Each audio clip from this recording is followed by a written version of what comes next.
Hi friends, ಎಲ್ರಿಗೂ ಹೊಸ ವಿಡಿಯೋಗೆ ಸ್ವಾಗತ. ನಿನ್ನೆ ನಡೆದ ಇಂಡಿಯಾ ವರ್ಸಸ್ ಇಂಗ್ಲೆಂಡ್ ಮ್ಯಾಚಲ್ಲಿ ನಮ್ಮ ಭಾರತ ತಂಡ ಒಂದು ಹೀನಾಯ ಸೋಲುವನ್ನು ಕಾಣುತ್ತೆ. ಹಾಗೆ ಸೋತ ನಂತರ ಕ್ರಿಕೆಟ್ ದಿಗ್ಗಜರು ಸಚಿನ್ ತೆಂಡೂಲ್ಕರ್ ಅವರು ಏನೆಲ್ಲ ಹೇಳಿದರು, ಸುದ್ದಿಯ ಸಂಪೂರ್ಣ ಮಾಹಿತಿ ತಿಳ್ಕೊಂಡು ಬರೋಣ. ಅದಕ್ಕಿಂತ ಮುಂಚೆ ಚಾನಲ್ಗೆ ಸಬ್ಸ್ಕ್ರೈಬ್ ಮಾಡದೆ ವಿಡಿಯೋ ನೋಡ್ತಾ ಇದ್ರೆ ಈಗಲೇ ನಮ್ಮ ಚಾನಲ್ನ ಸಬ್ಸ್ಕ್ರೈಬ್ ಮಾಡ್ಕೊಳ್ಳಿ. ಹಾಗೆ ಪಕ್ಕದಲ್ಲೇ ಇರೋ ಬೆಲ್ ಐಕನ್ ಮೇಲೆ ಆಲ್ ಅಂತ ಕ್ಲಿಕ್ ಮಾಡ್ಕೊಳ್ಳಿ. ನಾವು ಯಾವುದೇ ಹೊಸ ವಿಡಿಯೋ ಅಪ್ಲೋಡ್ ಮಾಡಿದರೂ ಮೊದಲು ನಿಮಗೆ ನೋಟಿಫಿಕೇಷನ್ ಬರ್ತದೆ. ಮೊದಲನೇದಾಗಿ ನೋಡೋದಾದರೆ, ಒಂದು ಟಾಸ್ ಗೆದ್ದ ನಮ್ಮ ಟೀಮ್ ಇಂಡಿಯಾ ಬ್ಯಾಟಿಂಗನ್ನು ತೆಗೆದುಕೊಂಡಿರುತ್ತೆ. ಹಾಗೆ ಬ್ಯಾಟಿಂಗ್ ಆಡೋಕ್ಕಂತ ಹೇಳಿ ಓಪನರ್ ಆಗಿ ಅಭಿಷೇಕ್ ಶರ್ಮಾ ಹಾಗೆ ವೈಭವ್ ಸೂರ್ಯವಂಶಿ ಬರ್ತಾರೆ. ಬಟ್ ಇಲ್ಲಿ ನಮ್ಮ ವೈಭವ್ ಸೂರ್ಯವಂಶಿ ಕೇವಲ 10 ಬಾಲ್ಗೆ 14 ರನ್ ಚೆನ್ನಾಗಿನೇ ಆಡ್ತಾಯಿದ್ರು. 2 ಸಿಕ್ಸ್ ಕೂಡ ಹೊಡೆದಿದ್ರು. ಬಟ್ ಸ್ಟಂಪ್ ಆಗಿ ಹೊಡೆಯೋಕ್ಕೆ ಹೋಗಿ ಸ್ಟಂಪ್ ಔಟ್ ಆಗ್ತಾರೆ.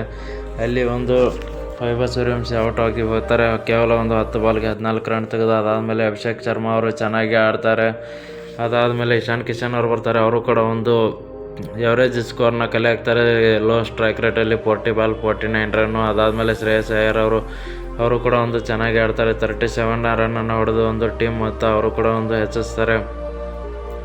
ಅದಾದಮೇಲೆ ನೋಡೋದಾದರೆ ತಿಲಕ್ ವರ್ಮಾ ಅವರು ಬರ್ತಾರೆ. ಕೇವಲ 11 ಬಾಲ್ಗೆ 24 ರನ್. ಅವರು ಕೂಡ ಚೆನ್ನಾಗಿ ಆಡ್ತಾರೆ. ಬಟ್ ಇಷ್ಟೆಲ್ಲ ಆಡಿದರೂ ಕೂಡ ನಮ್ಮ ಟೀಮ್ ಇಂಡಿಯಾ 200+ ರನ್ನನ್ನು ಕಲೆ ಹಾಕೋಕ್ಕಾಗಲಿಲ್ಲ. ಬಟ್ ಅಲ್ಲೇ ನಮ್ಮ ಟೀಮ್ ಇಂಡಿಯಾ ಸೋಲು ಅಲ್ಲೇ ಅರ್ಧ ಫಿಕ್ಸ್ ಆಗಿತ್ತು ಅಂತಲೇ ಹೇಳ್ಬೋದು. ಯಾಕಂದರೆ ಈ ಪಿಚ್ಚಲ್ಲಿ 200+ ಸ್ಕೋರ್ ಕೊಟ್ರೇ ಡಿಪೆಂಡಬಲ್ ಚೇಸ್ ಆಗಿರ್ತಿತ್ತು. ಬಟ್ ಇಂಗ್ಲೆಂಡ್ ತಂಡವು ಕೂಡ ತುಂಬಾ ಸ್ಟ್ರಾಂಗ್ ಇರೋದ್ರಿಂದಾಗಿ ಈ ಮೊತ್ತವನ್ನು ನಮ್ಮ ಟೀಮ್ ಇಂಡಿಯಾ ಬೌಲರ್ಸ್ಗಳು ಕಟ್ಟಿ ಹಾಕೋಕ್ಕೆ ಆಗಲಿಲ್ಲ. ಹಾಗೆ ನೆಕ್ಸ್ಟ್ ನೋಡೋದಾದರೆ, ಬಾಲಿಂಗಲ್ಲಿಯೂ ಕೂಡ ಅಷ್ಟೇ ಚೆನ್ನಾಗಿಯೇ ಹೋಗ್ತಿತ್ತು. ಮ್ಯಾಚ್ 50-50% ಇತ್ತು. ಏನೇನು ಮ್ಯಾಚ್ ನಮ್ಮ ಟೀಮ್ ಇಂಡಿಯಾ ಕಡೆ ಬರ್ತಿದೆ ಅನ್ನೋ ಅಷ್ಟರಲ್ಲಿ ರವಿ ಬಿಷ್ಣೋಯ್ ಅವ್ರಿಗೆ ಓವರ್ ಕೊಡ್ತಾರೆ. 17th ಓವರ್ ಕೊಡ್ತಾರೆ. ಆ ಓವರಲ್ಲಿ ರವಿ ಬಿಷ್ಣೋಯ್ ಅವರು 2 ನೋಬಾಲ್ ಹಾಕ್ತಾರೆ. ಎಷ್ಟೇ ಎಕ್ಸ್ಪೀರಿಯೆನ್ಸ್ ಇದ್ದರೂ ಕೂಡ ಆ ಟೈಮಲ್ಲಿ ಸ್ವಲ್ಪ ಅವರು ತಮ್ಮ ಎಕ್ಸ್ಪೀರಿಯೆನ್ಸನ್ನು ಯೂಸ್ ಮಾಡಬೇಕಿತ್ತು. ಯಾಕಂದರೆ ಅವರು ಯಂಗ್ ಪ್ಲೇಯರ್ ಅಲ್ಲ, ಈ ಥರ ಮ್ಯಾಚ್ಗಳನ್ನು ಎಷ್ಟೋ ಆಡಿದ್ದಾರೆ. ಹೀಗಾಗಿ ಅವರು ಅಲ್ಲಿ ಚಾಣಾಕ್ಷತನ ಮಾಡಲಿಲ್ಲ. ಅದೇ ಒಂದೇ ಓವರಲ್ಲಿ 2 ನೋಬಾಲ್ ಹಾಕ್ತಾರೆ. ಅದಾದಮೇಲೆ 6ಗಳ ಸುರಿಮಳೆ ಕೂಡ ಆಗುತ್ತೆ. ಅಲ್ಲೇ ಮ್ಯಾಚ್ ಟರ್ನಿಂಗ್ ಪಾಯಿಂಟ್ ಆಯಿತು ಅಂತ ಹೇಳ್ಬೋದು. ಅಲ್ಲಿಂದ ನಮ್ಮ ಟೀಮ್ ಇಂಡಿಯಾ ಸೋಲಿನ ಪರ್ಸೆಂಟ್ ಜಾಸ್ತಿ ಆಯಿತು. ಯಾಕಂದರೆ ಅದೇ ಒಂದೇ ಓವರಲ್ಲಿ 29 ರನ್ನನ್ನು ಕಲೆ ಹಾಕ್ತಾರೆ ಇಂಗ್ಲೆಂಡ್ ಬ್ಯಾಟ್ಸ್ಮನ್ಗಳು.